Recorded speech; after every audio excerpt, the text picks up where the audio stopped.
Gunung Lawu berdiri kokoh di perbatasan Jawa Tengah dan Jawa Timur, sebagai mercusuar spiritual yang memancarkan energi purba sejak ribuan tahun silam.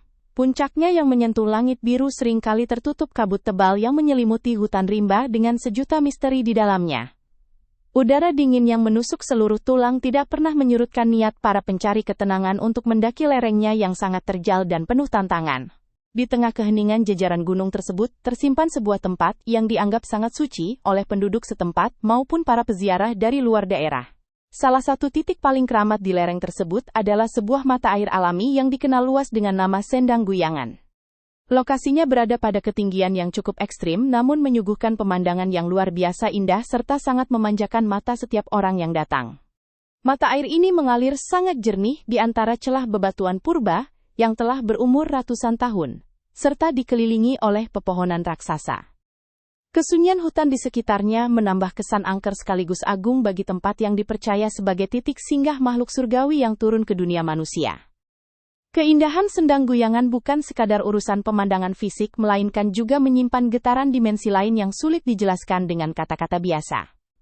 Pada saat fajar menyingsing, atau ketika bulan purnama menyinari bumi, seringkali tercium aroma bunga melati yang sangat wangi semerbak di sekitar kolam tersebut. Air yang keluar dari tanah nampak berkilauan seakan mengandung serbuk emas yang jatuh dari langit untuk memberikan kesuburan bagi tanah di lereng Lawu. Keajaiban alam ini menjadi latar belakang bagi berbagai kisah tutur yang diwariskan secara turun-temurun oleh para sesepuh kepada anak cucu mereka. Masyarakat meyakini bahwa air di tempat tersebut tidak akan pernah kering, meskipun musim kemarau panjang sedang melanda seluruh daratan Jawa. Kesucian mata air ini dijaga oleh kekuatan yang tidak kasat mata sehingga setiap pengunjung wajib menjaga perilaku dan tutur kata, agar tidak tertimpa sial. Setiap tetesan air yang jatuh dianggap sebagai anugerah dari Tuhan yang harus disyukuri dan dipelihara keberadaannya, demi kelangsungan hidup makhluk di sekitar lereng. Inilah gerbang awal menuju pemahaman yang lebih dalam mengenai rahasia besar yang tersembunyi di balik nama Guyangan yang melegenda itu. Legenda yang paling populer menceritakan bahwa Sendang Guyangan merupakan tempat pemandian favorit bagi kaum bidadari yang turun dari hayangan. Konon pada waktu tertentu saat langit sedang bersih tanpa awan, sekumpulan cahaya indah nampak turun dari angkasa menuju permukaan air yang tenang. Cahaya tersebut kemudian berubah wujud menjadi para wanita cantik dengan pakaian yang bersinar terang, serta menebarkan aroma wangi yang sangat memikat. Mereka bercengkerama di dalam air kolam yang sangat jernih, sambil menikmati suasana sunyi di tengah hutan belantara Gunung Lawu yang masih sangat asri. Suara tawa para bidadari sering terdengar sayu-sayu ditiup angin pegunungan, namun sosok mereka akan menghilang secara mendadak jika ada manusia yang mencoba mendekat. Kesucian para bidadari ini menjadi simbol bahwa Sendang Guyangan adalah tempat pembersihan diri yang sangat efektif bagi siapa saja yang memiliki niat tulus. Banyak pendaki yang mengaku pernah melihat kain sutra berwarna-warni yang tersampir di dahan pohon sekitar Sendang, namun kain itu hilang seketika saat hendak diambil. Fenomena ini memperkuat keyakinan bahwa batas antara alam manusia dan alam gaib di tempat tersebut sangatlah tipis dan penuh keajaiban. Mandi di Sendang ini dipercaya dapat memberikan awet muda serta pancaran aura positif bagi orang yang melakukan ritual dengan penuh kesungguhan hati. Para bidadari tersebut dianggap sebagai pelindung mata air yang memastikan bahwa kesucian air tetap terjaga dari segala bentuk kotoran lahir maupun batin.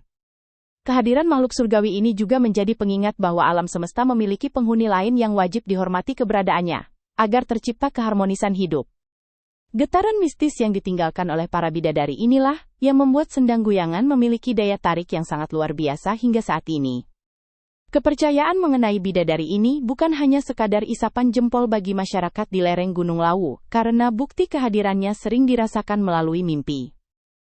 Beberapa orang suci atau pertapa yang melakukan meditasi di sekitar Sendang sering mendapatkan petunjuk gaib melalui perantara sosok bidadari yang sangat anggun. Mereka memberikan pesan agar manusia selalu menjaga kelestarian alam serta tidak merusak sumber air yang merupakan nadi kehidupan bagi seluruh makhluk hidup. Oleh karena itu, Sendang Guyangan menjadi simbol kemurnian yang harus dijaga dengan segenap tenaga oleh masyarakat yang bermukim di sekitarnya. Sejarah mencatat bahwa pada akhir abad 15 Masehi sebuah kerajaan besar di tanah Jawa yakni Majapahit, sedang mengalami masa keruntuhan yang sangat menyedihkan. Prabu Brawijaya V yang merupakan raja terakhir harus menghadapi kenyataan pahit, saat kekuasaannya mulai digerogoti oleh berbagai konflik internal dan eksternal. Dalam kondisi yang sangat terjepit, sang raja memutuskan untuk meninggalkan istana dan pergi menuju arah barat guna mencari tempat yang tepat untuk menenangkan diri. Beliau membawa serta beberapa pengikut setianya, termasuk seorang pembuat keris sakti yang sangat termasyhur bernama Empu Supa. Perjalanan tersebut bukanlah hal yang mudah, karena mereka harus melewati hutan yang sangat lebat, serta mendaki pegunungan yang belum pernah dijamah oleh kaki manusia. Prabu Brawijaya V berjalan dengan penuh ketabahan sambil membawa beban kesedihan atas runtuhnya kejayaan kerajaan yang pernah dipimpin oleh para leluhurnya.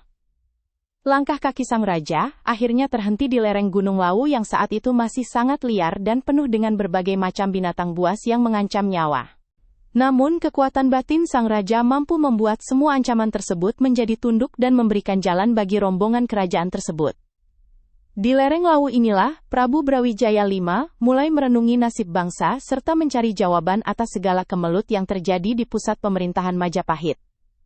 Beliau menyadari bahwa kekuasaan di dunia hanyalah titipan sementara dari Tuhan yang bisa diambil kembali kapan saja sesuai dengan kehendak Sang Pencipta. Dalam masa pelarian tersebut, sang raja lebih banyak menghabiskan waktu untuk berdoa, serta mendekatkan diri kepada kekuatan alam yang sangat agung. Gunung Lawu dipilih sebagai tempat persembunyian sekaligus tempat suci karena memiliki energi spiritual yang sangat kuat dan mampu memberikan perlindungan lahir batin. Para pengikut raja termasuk Empu Supa, terus mendampingi setiap langkah sang penguasa dengan penuh kesetiaan yang sangat luar biasa tanpa mengharapkan imbalan apapun. Mereka membangun tempat peristirahatan sederhana di antara pepohonan, serta memanfaatkan hasil hutan untuk bertahan hidup selama masa pengasingan yang tidak menentu tersebut. Keberadaan sang raja di lereng Lawu kemudian menjadi cikal bakal dari banyaknya situs suci dan candi, yang kemudian dibangun di kawasan tersebut sebagai bentuk penghormatan.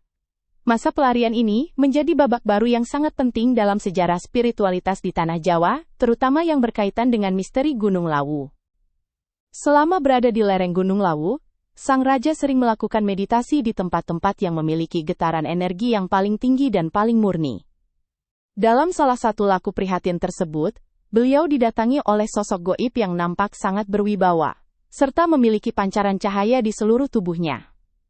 Sosok ini diyakini sebagai penunggu sekaligus penguasa gaib Gunung Lawu yang sering dipanggil dengan sebutan Embah Lawu oleh masyarakat setempat. Pertemuan ini terjadi di sebuah tempat sunyi yang tidak jauh dari lokasi mata air jernih, yang saat itu belum memiliki nama resmi.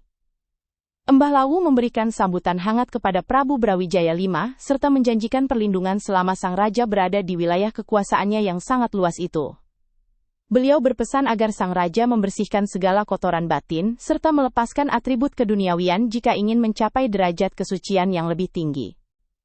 Pertemuan spiritual ini memberikan kekuatan baru bagi sang raja untuk menghadapi masa depan yang penuh dengan ketidakpastian serta tantangan yang sangat berat.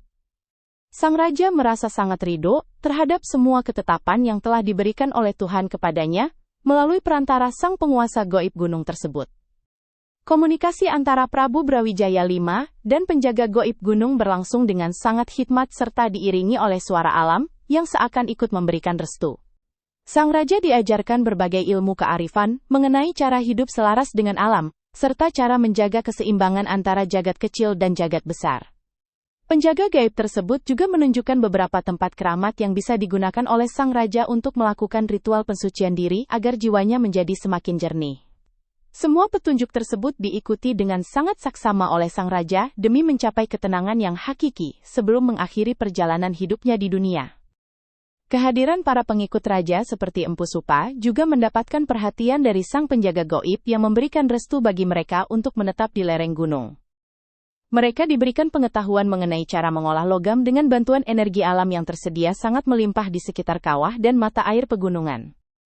Hubungan antara manusia dan makhluk gaib di lereng Lawu terjalin dengan sangat harmonis sehingga menciptakan suasana yang sangat tentram bagi siapa saja.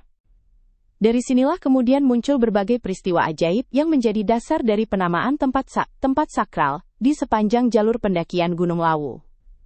Pada suatu hari yang sangat cerah, Prabu Brawijaya V merasa bahwa hewan tunggangannya yakni seekor kuda kesayangan nampak sangat lelah setelah menempuh perjalanan jauh. Kuda tersebut merupakan teman setia sang raja yang telah menemaninya sejak masih berada di Istana Majapahit hingga sampai di lereng Lawu yang sangat dingin. Beliau kemudian membawa kuda tersebut menuju sebuah mata air yang sangat jernih untuk dimandikan, serta diberikan minum agar staminanya kembali pulih. Di tempat inilah sang raja melakukan ritual pembersihan kuda dengan penuh kasih sayang layaknya merawat anggota keluarga sendiri. Proses memandikan kuda dalam bahasa Jawa sering disebut dengan istilah nguyang, yang berarti membersihkan atau memandikan hewan ternak dengan cara digosok. Karena tempat tersebut digunakan sebagai lokasi utama sang raja untuk memandikan kudanya, maka masyarakat kemudian menyebut mata air itu dengan nama Sendang Guyangan. Nama ini terus melekat dan menjadi pengingat bagi setiap orang mengenai peristiwa penting yang pernah terjadi di lokasi tersebut pada masa silam. Sendang Guyangan tidak hanya menjadi tempat mandi kuda raja, tetapi juga menjadi simbol pembersihan segala beban berat yang dibawa dari masa lalu. Saat sedang memandikan kuda Prabu Brawijaya V, juga membersihkan dirinya sendiri, dengan air yang sangat dingin serta menyegarkan tersebut untuk membuang segala aura negatif. Beliau merasakan bahwa air di sendang ini memiliki kekuatan penyembuh yang sangat luar biasa bagi raga yang lelah serta jiwa yang sedang gundah. Para pengikut raja yang melihat kejadian tersebut merasa sangat takjub dan kemudian ikut menggunakan air sendang untuk membersihkan peralatan perang serta pusaka mereka. Inilah awal mula mengapa air di Sendang Guyangan dianggap memiliki kesaktian yang sangat tinggi bagi siapa saja yang menggunakannya dengan niat yang benar. Kegiatan memandikan kuda ini dilakukan secara rutin oleh sang raja, sehingga jalur menuju mata air tersebut menjadi semakin sering dilewati oleh orang banyak. Meskipun sekarang kuda sang raja sudah tidak ada lagi, namun jejak kaki kuda tersebut dipercaya masih sering nampak secara goib di sekitar bibir sendang. Masyarakat yang melintas seringkali mendengar suara derap kaki kuda pada malam hari tertentu, terutama saat malam Jumat Kliwon atau bulan purnama. Nama Guyangan menjadi abadi sebagai bagian dari identitas Gunung Lawu yang tidak terpisahkan dari sejarah besar Prabu Brawijaya V di masa akhir pemerintahannya. Seiring dengan berjalannya waktu, banyak pendaki dan warga setempat yang melaporkan sering mendengar suara sayu-sayu alat musik gamelan di sekitar Sendang Guyangan. Suara tersebut terdengar sangat merdu namun sangat misterius karena tidak pernah ditemukan sosok orang yang sedang memainkannya di tengah hutan belantara. Irama gamelan yang terdengar biasanya adalah gending-jending klasik Jawa yang sangat agung serta memberikan nuansa magis bagi siapa saja yang mendengarnya. Fenomena ini diyakini sebagai tanda bahwa para penghuni gaib sedang mengadakan pesta atau upacara penyambutan bagi tamu yang memiliki hati bersih. Kesaktian air di Sendang Guyangan juga sering dibuktikan melalui berbagai kejadian di luar nalar yang dialami oleh para peziarah yang datang ke sana. Ada kisah mengenai seorang pendaki yang jatuh sakit akibat kelelahan luar biasa namun mendadak sembuh total setelah meminum beberapa teguk air dari sendang tersebut. Air ini dipercaya mengandung berkah dari Tuhan yang disalurkan melalui kemurnian alam pegunungan yang masih sangat terjaga dari polusi dan kerusakan. Banyak orang yang sengaja membawa pulang air sendang dalam botol kecil untuk digunakan sebagai sarana pengobatan atau sebagai pembersih rumah dari energi negatif. Keajaiban lain yang sering muncul adalah adanya penampakan bayangan putih yang melayang di atas permukaan air saat kabut tebal sedang turun menyelimuti kawasan Guyangan. Beberapa orang percaya bahwa itu adalah perwujudan dari para bidadari yang sedang melakukan tarian suci untuk menghormati kesaktian mata air tersebut. Suasana di sekitar sendang akan terasa sangat dingin, namun anehnya air yang mengalir terkadang terasa hangat di tangan orang yang memiliki ketulusan hati. Semua misteri ini membuat Sendang Guyangan menjadi tempat yang sangat disegani, serta dihormati oleh semua lapisan masyarakat yang peduli pada aspek spiritualitas. Meskipun banyak hal mistis yang terjadi, para pemuka agama setempat selalu mengingatkan agar manusia tidak terjebak dalam kemusyrikan atau pemujaan berlebihan terhadap benda. Semua keajaiban yang ada di Sendang Guyangan hanyalah sarana untuk menunjukkan betapa besarnya kekuasaan Tuhan dalam menciptakan alam semesta beserta segala isinya. Suara gamelan dan kesaktian air harus dimaknai sebagai pengingat agar manusia selalu hidup dalam harmoni serta tidak sombong atas pengetahuan yang dimiliki. Keajaiban abadi ini akan terus bertahan selama manusia mampu menjaga adab serta etika saat berada di wilayah keramat milik Sang Pencipta ini. Setelah sekian lama tinggal di lereng Gunung Lawu dan merasa tugasnya di dunia sudah selesai, Prabu Brawijaya V memutuskan untuk melakukan moksa.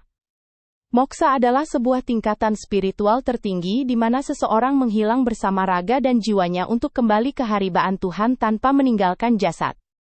Sebelum melakukan proses tersebut, sang raja berpesan kepada para pengikutnya agar tetap menjaga kerukunan serta melestarikan ajaran budi pekerti yang luhur. Beliau memilih sebuah tempat yang sangat sunyi di dekat kawasan puncak untuk mengakhiri perjalanannya sebagai penguasa terakhir Majapahit yang sangat dihormati. Peristiwa moksa ini terjadi dengan sangat tenang diiringi dengan turunnya kabut putih yang sangat tebal, serta aroma harum bunga melati yang memenuhi seluruh lereng. Para pengikut raja tidak lagi menemukan keberadaan sang raja melainkan hanya menemukan pakaian kebesaran yang tergeletak di atas batu datar tempat beliau bermeditasi. Prabu Brawijaya V dipercaya tetap hidup dalam dimensi lain sebagai pelindung abadi bagi masyarakat Jawa yang selalu mengutamakan keselarasan hidup. Warisan spiritual yang ditinggalkan oleh beliau menjadi dasar bagi pengembangan kebudayaan dan kearifan lokal yang masih dipraktekkan hingga abad 21 ini. Kepergian sang raja meninggalkan duka yang mendalam namun juga memberikan inspirasi besar mengenai pentingnya melepaskan keterikatan duniawi demi mencapai kebahagiaan sejati. Prabu Brawijaya V telah menunjukkan bahwa seorang raja yang hebat adalah dia yang mampu menaklukkan egonya sendiri sebelum akhirnya menyatu dengan kehendak ilahi. Lokasi tempat beliau moksa kini menjadi tempat ziarah yang sangat penting bagi mereka yang ingin meneladani sifat bijaksana dan keteguhan iman sang raja. Jejak langkah beliau di Sendang Guyangan menjadi pengingat bahwa pembersihan diri adalah langkah awal yang mutlak diperlukan sebelum mencapai tingkatan spiritual yang lebih tinggi. Hingga saat ini, ajaran kearifan dari sang raja masih terus digaungkan oleh para pemangku adat di sekitar Gunung Lawu melalui berbagai upacara tradisional yang sakral. Masyarakat percaya bahwa spirit Prabu Brawijaya V masih sering mengawasi kondisi tanah Jawa, serta memberikan peringatan jika akan terjadi bencana besar melalui pertanda alam. Warisan luhur ini menjadi harta karun yang tidak ternilai harganya bagi bangsa Indonesia, yang memiliki keragaman budaya serta sejarah yang sangat kaya. Kisah ini mengajarkan kita bahwa kematian bukanlah akhir dari segalanya, melainkan sebuah transformasi menuju bentuk kehidupan yang lebih mulia dan abadi di sisi Tuhan.